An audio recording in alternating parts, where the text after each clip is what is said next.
Hello, my name is Nimisha Gupta and I'm making these 5-minute videos to improve my English speaking skills and fluency while reading books or comprehending my notes or reading the essays on Substack or articles, whichever I can find the day I'm filming. So, for today, we are going with the book that we have been doing for the last 3 videos, which is Invisible Woman by Caroline Paris. And if you have watched the last 2 to 3 videos of mine, you know I am a sucker for feminism. That is a very bad use of words, but I love feminism. Feminism gives me things that no, no, nothing can give me: freedom to be precise. So we are reading that, and since I'm reading the book Invisible Woman, it is about how male is the default in our world and female are side characters, the others, even though it is literally the opposite. Naturally, let's read it. So,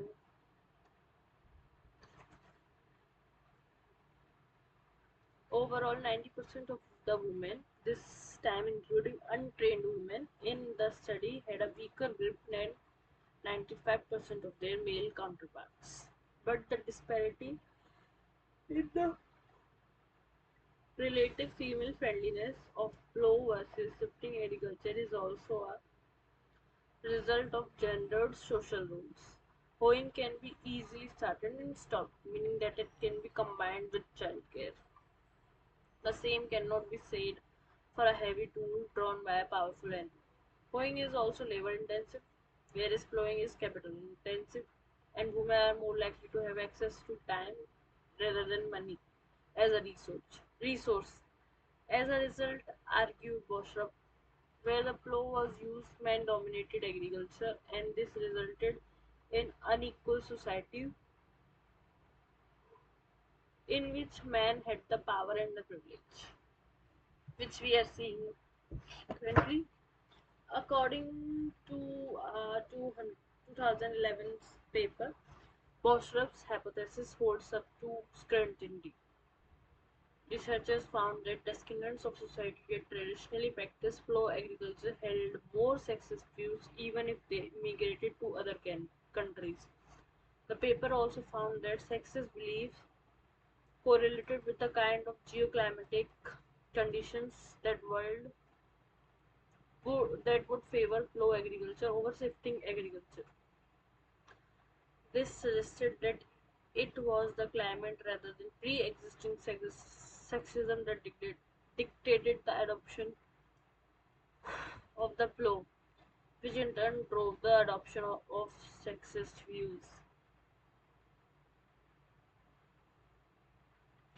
The plow theory has its detractors. A 2014 analysis of farming in Ethiopia Ethiopia points out that while farming is strongly identified with men in that country, the farmer is male in virtually all Amharic folklore, and plowing is exclusively male.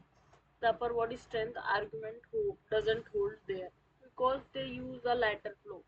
Although this, of course, doesn't deal with the capital investment or childcare issues.